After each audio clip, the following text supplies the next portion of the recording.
everyone, and welcome back to part two of our Rhastakhan Rumble card review. Just of the ones so far.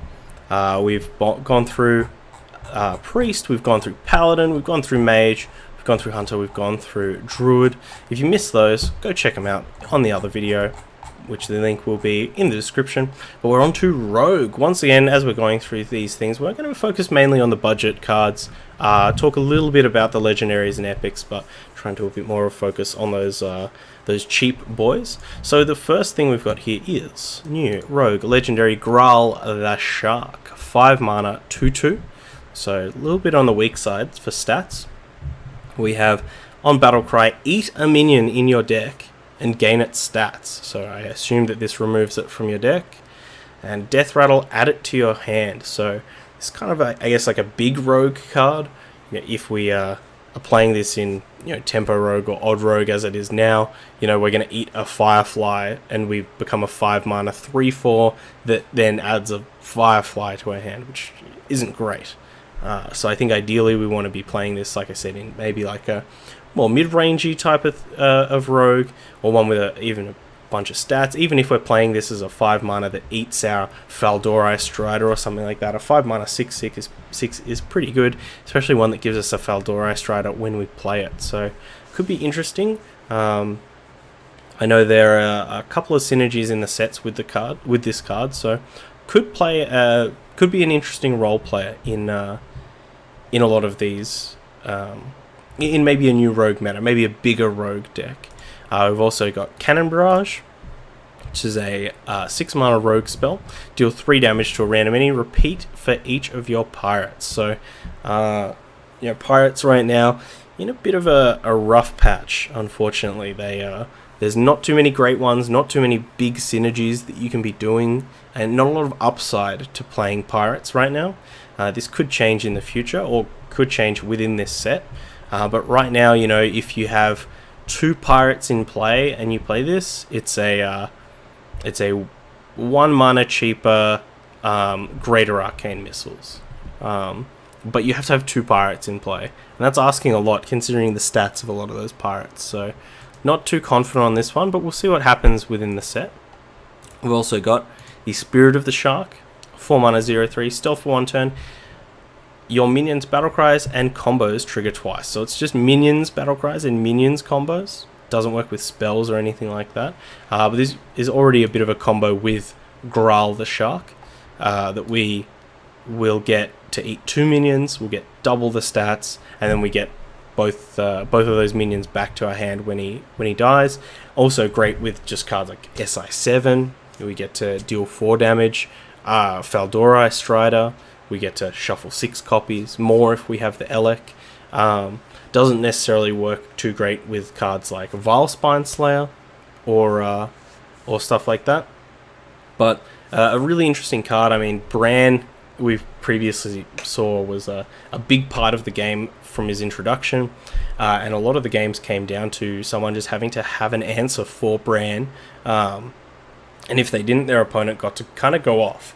So there were also a lot of ways that people were trying to sneak Bran into play, or give him stealth, something like that, conceal. But this kind of has everything in one package. So I expect Spirit of the Shark to be, whilst maybe not the best card in the game, I expect to see a lot of combo decks, a lot of interesting decks based around it. And because it's rare, we could even try and do some of those. So we'll keep that card in mind. We've got Raiding Party, 3 mana, draw 2 pirates from your deck, combo, and a weapon. So weapons that we have in standard, we've got cards like Shadowblade, we've got Kingsbane, of course. We've also got the Necrium Blade, the Death Rattle Blade. So particularly if we have a situation where there's a pirate that provides a weapon buff. I don't think Toxicologist is a pirate, but pirates that provide weapon buffs for Kingsbane, and also this basically gets you the Kingsbane and the pirates, which is pretty good. If there's a pirate with a good death rattle, we could get the Necrium Blade and the pirates. So this could be a really important, really integral card to an archetype, but we'll see what happens with that archetype. Only a couple of road cards there, so we'll move on to Shaman. We have Zentimo, 3 mana, 1/3. Whenever you target a minion with a spell, it also targets adjacent ones. So if we, lightning bolt our opponent's one of our opponent's creatures, it's going to cleave to the other 2 creatures, which is pretty good. As far as other targeted spells, Hex, we get to Hex 3 things. What other targeted Shaman spells are there? In Standard, at least. Let's bring up the old Hearthstone. What do we got here? Let's see. Earth Shock. I don't know how this works with. Oh no, so Earth Shock, Frost Shock, Lightning Bolt, of course. Crushing Hand is still in Standard. This also works with buffs, so we can use it with Ancestral Spirit or Unstable Evolution. Wow, Unstable Evolution could actually be pretty sick with this guy if we have another couple of minions on the board. What else? Earthen Might, another great one. Going to buff our team. Going to draw us some, maybe draw us some elementals. What else? Rockbiter Weapon, Wind Fury, Lava Burst. There's Lava Burst your opponent's board. I think this works with Avalanche, so you'd freeze everything and deal, if your opponent had a 3 wide board, the middle minion would take 6, the outer ones would take 3. If they had a 5 wide board, then the middle one's gonna take 6, the outer ones, it's 6, 3, 3, right? That's pretty interesting. Tidal Surge is still in Standard. And then I think once you get above 4 mana, things start getting a little bit trickier.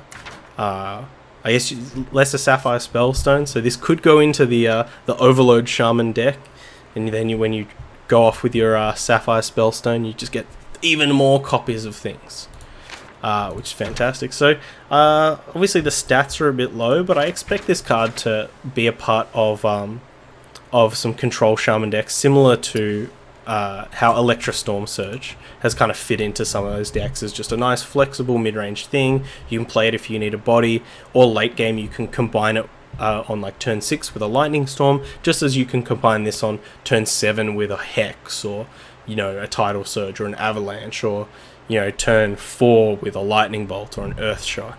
So I like it. I really like this card. I think people might be a bit disappointed to open it because it's not big and flashy, but I still think it's really cool. A Reign of Toads, 6 mana, summon 3 2/4 Toads with Taunt, Overload 3. A lot of people have compared this card to Militia Commander. Militia Commander is quite interesting. That's the Echo 2/4 for 3 with Taunt. You could. This is kind of effective 9 mana because it's 6 with Overload 3, and for 9 actual mana you can just play the Echo guy.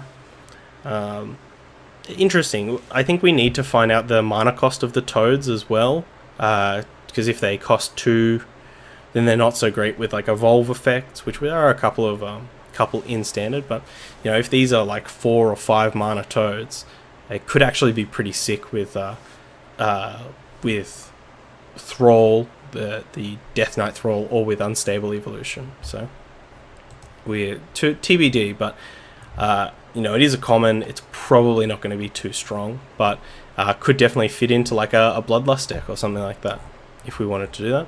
All right, Warlock. We've got a lot of Warlock cards here, so let's start going through them. We've got Hirik the Bat, 8 mana, 1/1 Battlecry. Fill your board with copies of this minion. Obviously, a lot of hand buff things apply here. We can use Keleseth, we can use Soul Infusion. It's the card that buffs the leftmost card in your hand by +2/+2. We're just trying to get this big, beefy 3/3, 4/4, 5/5, maybe even give it some stats or abilities, which I'm sure we'll see in some of the upcoming cards. But just trying to get this guy nice and big, nice and beefy, and summon a whole board full of him. Very exciting. We've also got High Priestess Jeklik. She looks really cool. This is This is what I want. I wanted people... I wanted Hearthstone cards that look like wrestlers in this game. Look at this. Look at that. So 4 mana, 3/4 with Taunt and Lifesteal. So very good stats, very good abilities as well. When you discard this, add 2 copies of it to your hand. That's really awesome. You know, we play a Doomguard nice and early to maintain some board. All of a sudden, rather than losing advantage, we're gaining advantage, or at least mitigating that disadvantage. So very excited for this card. I think this is going to be an awesome one, and like I said, fantastic artwork. Love the mask. Want to see some cosplay of that. Now we've got Void Contract. It destroys half of each player's deck. We saw this one before. Not a big fan of it. I think it's a bit weird. I'm sure people are going to try and make it work. We've also got the Soul Warden right here. One I haven't seen. 6 mana, 6/6. Battlecry. Add 3 random cards you discarded this game to your hand. Wow, that's pretty awesome. Not a demon, but 6 mana, 6/6 is obviously great stats. Nice beefy, chunky body. And potentially adding 3 cards to your hand. That's huge. That's a big old deal. You know, a lot of people out there, you know, we play cards like what was the Ethereal Conjurer, which was a 5 mana 6/3, so kind of weirder stats, but that gave you 1 card. You know, we definitely play cards that give us a little bit of advantage. Cards like Bonfire Elemental, right?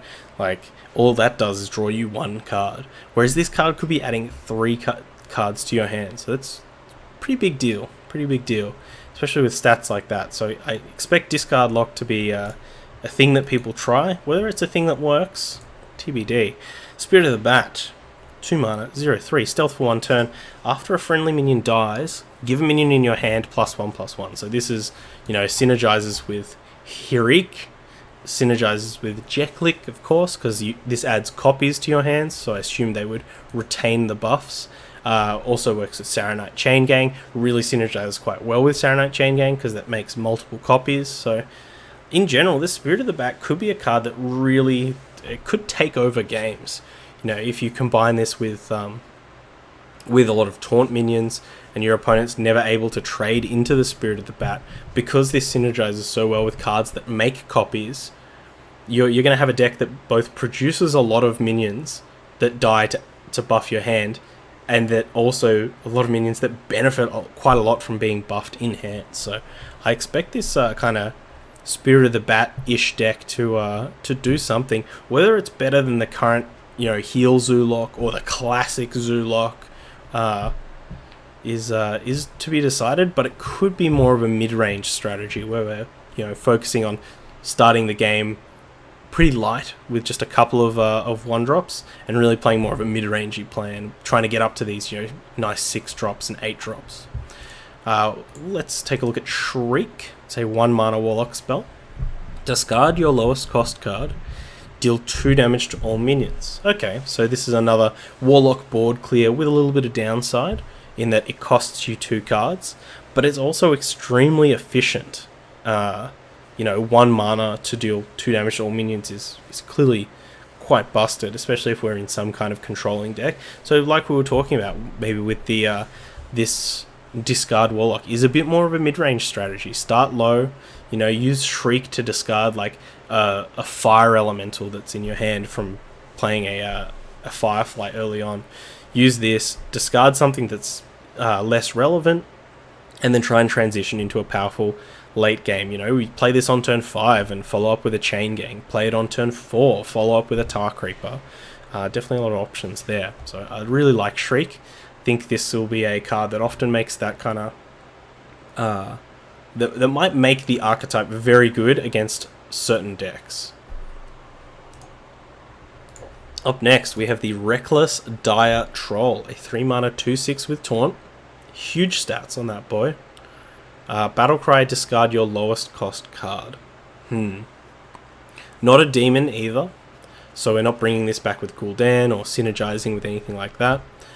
I don't know if this is better than a Tar Creeper, to be honest.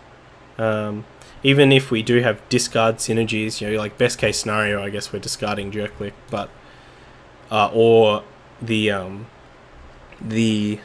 Ungoro discard card, the beast that when you discard it, you get it back to your hand and it gets +2/+2. I don't know if it's better than a Tar Creeper though, outside of those specific situations, and I think sometimes you just want to play the better in a vacuum card. Move on to Warrior. We've got a couple of Warrior cards here. We've got Warmaster Voon, 4 mana 4/3, Battlecry, copy all dragons in your hand. Copy all dragons in your hand. In Warrior. Are there any Warrior specific dragons that are in standard right now? I don't think they're mostly like King Crush. Oh no. Yeah. No, there are no Warrior specific dragons, which is unfortunate. But we can use this in like a mid-range strategy to copy some Cobalt Scalebanes, perhaps. Obviously in Wild, there's a lot of great Warrior dragons. And Dragon Synergy cards, of course. But yeah, in Standard, like I said, we're using this probably to copy Malagoses for combo potential. We could be copying Ysera's if we want to go down the control route. Primordial Drake as well. You could essentially have a turn where you just sequence Drake after Drake after Drake after Drake. Your opponent probably not going to be too happy with that. Also synergizes very well with Twilight Drake, as we can get a bigger hand and more copies of Twilight Drake to then therefore make the Twilight Drakes bigger. And this card has pretty reasonable stats as well, so maybe this is going to be part of like a dragon control warrior, maybe with like Dr. Boom in there as well. We'll see how things happen. We've always got Nightmare Amalgam still in Standard for a little bit longer, which can kind of tie a couple of synergies together. We've got Sulthraze. We saw this one from the initial streams, one of the first Overkill spoiled cards. 6 mana 4/4 weapon. Overkill, you may attack again. So we saw Bane of Fools was actually a very interesting card, and it has done things before. It was I think a 4 or 5 mana 3/4 weapon that could attack as many times as you would like in a turn, but you could not attack your opponent. And this kind of has a similar role, that we can use this to do a big board clear. It's going to cost us a lot of health, but we can do a big board clear in one turn. And dealing that extra damage compared to Bane of Fools is a pretty big deal. So it'd be interesting to see if this card takes the place of like Gorehowl. I think that's kind of where it's more comparable, but we've even seen Gorehowl kind of take a bit of a dip with Super Collider becoming kind of the removal weapon of choice, especially combined with Blood Razor. Can't play these in Odd Warrior either, so maybe Super Collider is just the bee's knees. Smolder Thorn Lancer, 3 mana 3/2. Battlecry, if you're holding a dragon, destroy or damage enemy minions. So Battlecry Execute if you're holding a dragon. 3 mana Execute with a 3/2 body. That's phenomenal. It's really going to come down to how many good dragons we have. I mean, just out of the current neutral pool, like I said, we've got Cobalt Scalebane, Ysera, Primordial Drake, Twilight Drake, these kind of things. Nightmare Amalgam. So there's plenty of dragons, and getting 2 more Executes in your deck is probably going to be pretty good. So it all depends on what how the archetype kind of sits within the meta. We've also got Heavy Metal here. Summon a random 6 mana. Summon a random minion with cost equal to your armor. So bit of a what's his name? The legendary from Kobolds. Oh my gosh, I'm gonna go nuts if I don't figure this out. Geosculptor Yip. So it's a once-off Yip. You can never guarantee what you get. I don't think this card's gonna do much. I guess it's like a weird spiteful kind of thing. And already Geosculptor Yip was like a tough card to kind of play and get always get advantage off of, so I don't think heavy metal will see much play, but I'd love to be wrong. I would really love to be wrong. Alright, let's get into the neutrals. Haka, the Soul Flayer. Big, if you used to play during Classic or anything like that, Haka, you've probably faced many a time in WoW. So 10 mana, 9/6. Death Rattle, shuffle a Corrupted Blood into each player's deck. Now, do we know what Corrupted Blood is? Hearthpone, please. What is Corrupted Blood? Okay. Let's... Okay. Okay. Sure. No one gonna tell me what the Corrupted Blood does? There it is. Alright, thank you. This other guy. 1/1. Cast when drawn. Take 3 damage. After you draw, shuffle 2 copies of this into your deck. Okay. So Hakar is kind of a... this is a really interesting late game, like controlling kill card. Like just having the Hakar in your deck. Now it is 10 mana, so you can't play Hakar and naturalize it, which I think is the first thing that I would want to do. So maybe this is like the controlling man's Mechathune, where you're not going to try and like play hardcore combo, dig to the Mechathune as quick as you can, and play only a couple of control elements in between. This is more like I'm going to really grind you into the dust. I'm going to land this Hakar, you're going to kill it, then you're going to die. And especially if the game's gone on quite long, the Corrupted Blood is going to kill your opponent quite quickly. So, yeah, I'm super excited to get killed by a bunch of Corrupted Blood Hakars. But I think that it being 10 mana is really fair. Maybe Blizzard has kind of learnt its lesson with Mechathune, or rather with Aviana Kun and stuff. Like, make things cost 10, make your opponent work a little bit harder to combo off. Undasta, now a couple of people in chat were talking about this, saying that it was a spicy number. Say 9 mana, 7/7. That big old dino with a cool mask. I can get behind that. Rush and overkill. Summon a beast from your hand. Summon a beast from your hand. Wow, that's pretty cool. So you could be summoning Charged Devil's Oars for combo potential. You could be summoning Witchwood Grizzlies as well. Defensive, don't get any of that debuff. Great in Priest as well. Yeah, I think this card kind of makes it pretty well into the those kind of combo-y Priest decks where you're going to try and Shadow Essence things out and then start reviving things. And there's enough good neutral beasts in that Charged Devils or in the Witchwood Grizzly that I think that could just be a deck on its own. Looking for Undasta to be undustedly. I like it.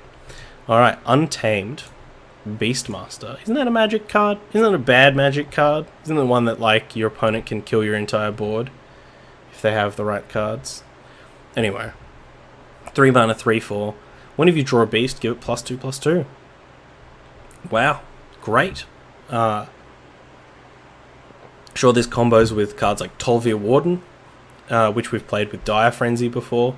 Yeah, you can Tolvir Warden to rip those 1-drops out, and all of a sudden those Stone Tusk Boars are a little beefier with the Untamed Beastmaster. As far as this card in like an aggressive deck, it might work, but I feel like there's a lot of great options for 3 mana cards that impact the board immediately. Cards like Wolf Rider, or even a lot of the stealth beasts that can set up to make sure that you do damage. Is what you're looking for in aggressive decks, but maybe this fits into more of like a mid-range deck as well, or as we mentioned, the kind of combo Tolvir Warden, that kind of stuff. Also, probably pretty fantastic if the Quest Hunter actually starts working, as this goes pretty well with those all those raptors that battlecry to draw you a card. Let's see, we've got the Belligerent Gnome. Neutral, 2 mana, 1/4 with Taunt. Battlecry, if your opponent has 2 or more minions, get +1 attack. 2 mana, 2/4 Taunt in neutral. If your opponent has 2 more minions, get 1 attack. Yeah, this could be an interesting metagame option. If you feel like, especially I always get complaints that, you know, Odd Paladin is so powerful, Odd Paladin is so strong, because at those higher ranks, those rank 20 to 15s, Odd Paladin has such a high representation, and that's just a really quick deck that if you mess around too much, it is gonna just decapitate you. So I think Belligerent Gnome could really help out a lot of players who are trying to make sure they slow the early game down, you know, get a 2-mana 2/4 with Taunt without having to pay life like Vulgar Homunculus, or, you know, without having to do something too extraneous. I like it. Terrible art though. Terrible art. This guy needs to just chill out a bit, let this person enjoy themselves. Waterboy. That's me right now. 2 mana, 2/1. Battlecry, your next hero power this turn costs 0. This is interesting.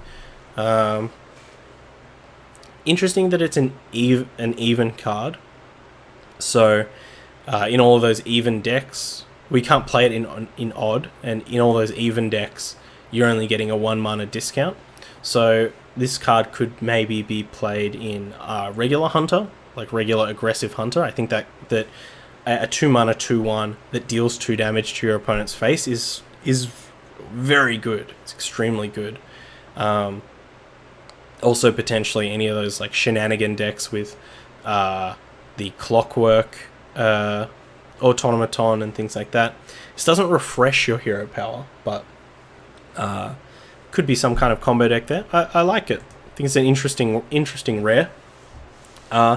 We could even potentially see it in just regular aggro Warlock, like as a kind of not as a 2 mana Kobold Librarian, right? Like play it on 2, get to hero power. Maybe maybe that deck needs more Kobold Librarians. Alright, we have the Fire Tree Witch Doctor, 2 mana 2/2. If you're holding a dragon, discover a spell. So, you know, obviously Warrior, they're trying to do some dragon themes. So if we think about that in Warrior, discovering a Warrior spell, so. Warrior spells are generally very specific. You know, if we're trying to be aggressive, we're very unlikely to get a Mortal Strike or something like that, or an Execute. If we're trying to be controlling, we're unlikely to get a Brawl.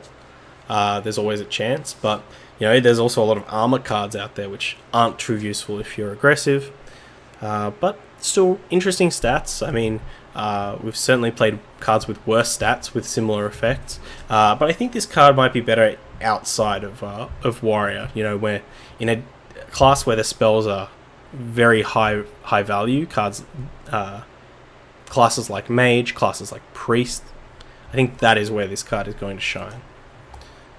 Very good stats though. We've also got the Ticket Scalper here. This is a 4 mana 5/3. It is a pirate, so all those pirate synergies we were talking about with Rogue, things like that, that's where we're going to see this. It has Overkill, draw 2 cards. So 4 mana 5/3, and if we're battling in and we're killing one of our opponent's minions, we're probably going to overkill it, and then we're going to draw 2 cards. So this is interesting. The big downside is that with 3 toughness, with 3 health, this minion is likely to get traded into before it can attack. And I believe Overkill only goes off when you attack.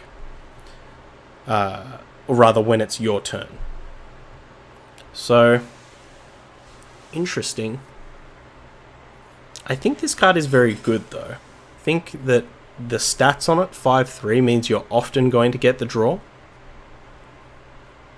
And I think that your opponent would need a very specific board on turn 3 in order to trade into this well. Interesting.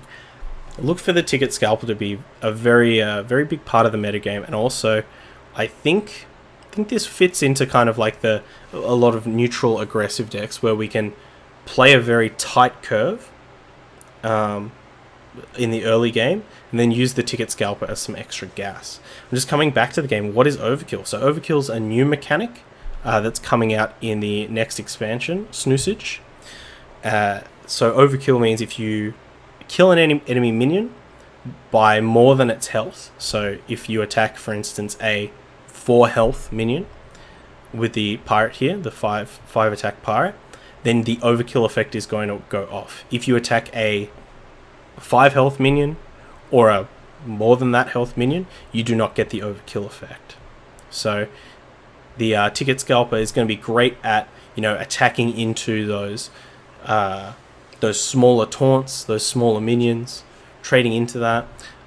You can even trade up in the late game, probably not getting the card draw, but I think a lot of aggressive or mid-range decks often do need a little bit of card draw. You know, we see this with aggressive warrior decks, people including Battle Rage, to try and get a little bit of extra gas. We see that's why Zoo Warlock is so powerful. It's because it is an aggressive deck that can just draw in the late game and make sure it always has gas, even if it costs its own life. So I think Ticket Scalper is nice. I think this is a good one. Thank you for the question, Snoosage. We've also got Sharkfin Fan. People talking about this as the new young thug, the new Hench Clan thug. 2 mana, 2/2. After your hero attacks, summon a 1/1 pirate, and it is a pirate itself. So, if you're playing Rogue, obviously can't play Odd Rogue, but if you're playing Tempo Rogue, something like that, we can get the Sharkfin Fan out, get a little bit of advantage immediately if you already have a dagger in play, and hopefully your opponent has to overreact to answer this, which means they have less responses for when you drop your Hench Clan Thug or something along those lines. Seems interesting. It encourages what would normally be bad decisions. Yeah, I mean, there's always going to be situations where you do just slam your huge thing into a small thing, but yeah, I think it encourages people to think differently about trading and that kind of stuff. You're totally right there. But yeah, so Sharkfin Fan, I think in Rogue it's going to see a place, but outside of that, probably not. And maybe this does tie together the Rogue pirate themes. Gurubashi Chicken, 1 mana 1/1 overkill, gain +5 attack. So this is a bit of a throwback to the Angry Chicken, which had Enrage to get +5 attack. Now we've got the Gurubashi Chicken with an axe on its face. This is excellent. Maybe this card makes it into Surrender to Madness Priest, as we get a 3/3 chicken. Here's a beast. I'm not too sure about this one. I think there'll be some gimmicky decks out there, but I hope the chicken sees play, because I want to see this art. I want to see people get murdered by this chicken. I think that is the end of the show. That's the end of the current spoilers. We'll probably take another look once the rest of the set gets released. Got some pretty cool card backs coming out. Very trolly. Got a new game board. Can't wait to beat that drum. And we've got some pretty cringy videos going on right now. Anyway, until next time. Thanks for checking this out. Thanks for checking out the card review. Let me know what your favorite card of the set is. Anything you're excited for? Are you excited for an archetype instead? Let me know. I think for me, it's definitely going to be some of these sweet new common cards, particularly that new Hunter spell, the Overkill, the Baited Arrow. Really excited for that one.